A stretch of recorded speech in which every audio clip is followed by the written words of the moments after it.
Hey guys, it's Nick with Hop and Crow Creations, coming to do a quick video to show you my process for doing these rusty, kind of grungy bits. This is cardboard. This, as I mentioned, is just a piece of scrap from where I was working on another project. I stamped on this one before I did this process, and I love how that turned out.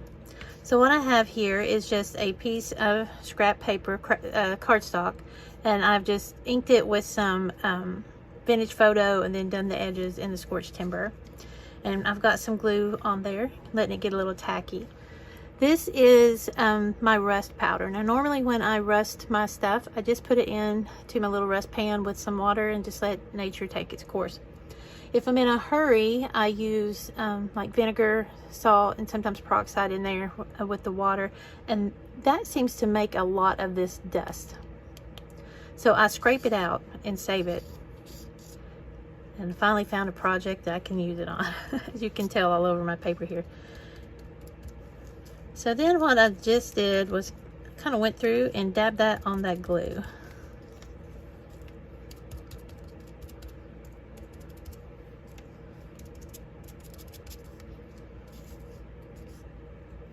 And of course you would do the back side too if you wanted to. And glue dry in there. And then I have my little heat tool here. Sorry, that's all in the camera.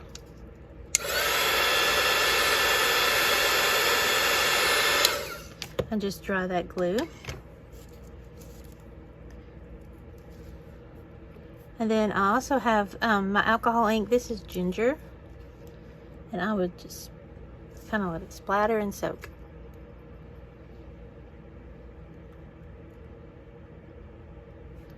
And the rust powder on there really takes to that ink.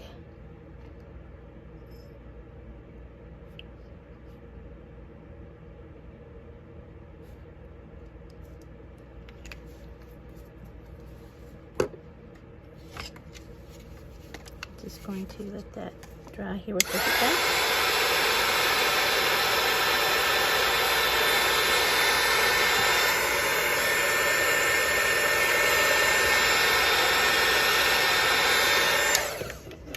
Need to find my tweezers. That gets warm.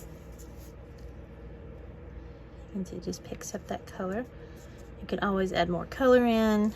I do have this little alcohol ink that I mixed up.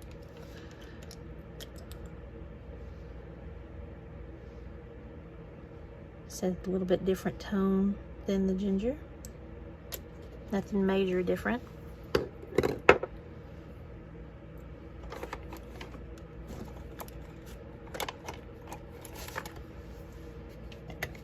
I'm just going to dry that.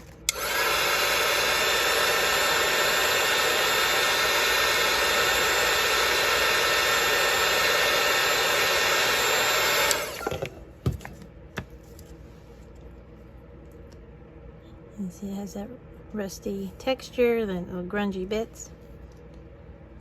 And then you can always add more of the rust paste in. Next thing that I did, and you can tell right here, is I used the glossy accent. It's like the Dollar Tree version, multi-use acrylic gloss finish, $1.25.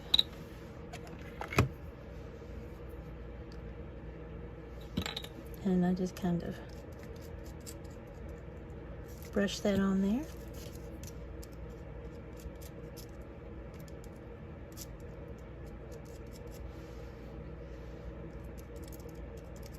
Dabbing it on because I didn't wash my brush last time. Shame, shame, shame. Sorry, you may hear our generator start up out there. My husband's working on some stuff. And then I use my heat tool to dry this. And what happens is it creates these little bubbles sometimes, which just gives it more texture.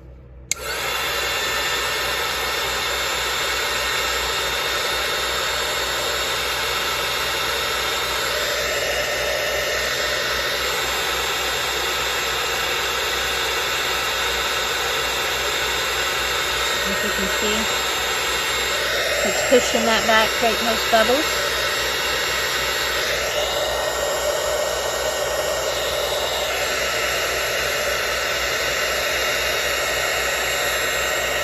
And when it pops, I just kind of scooch it around.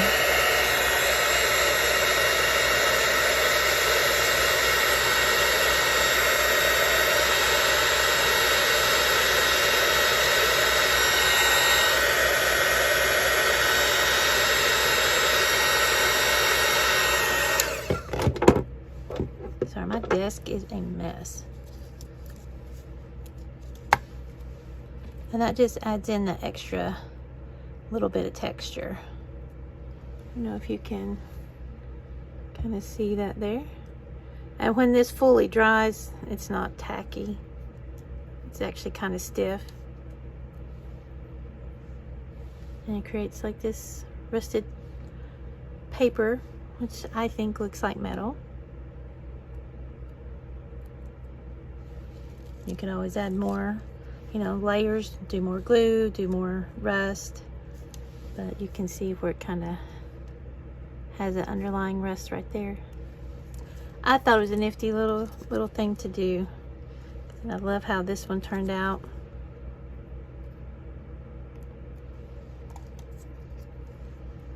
And then this one. This is just 4 pieces of a cereal box I had glued together solely to punch that out to create like a little mount for the butterfly on my tag to make it more 3D. And then I had this idea hit me and I was like, well, I'm going to try that, see if I can make it look like an old washer or something. So it actually turned out really nice, I think.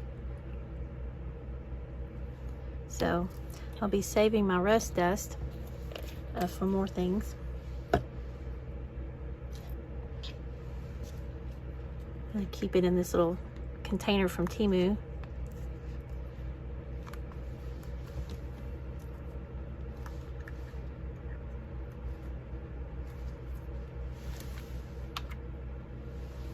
All right, let me know what you think. Give it a try, see if you like it. Could also use, I have different inks too I could put on here. I used to take the oxide inks and kind of make rusty looking tarnished things. So could probably do that as well. Add a little bit more color in there. Let me know what you think.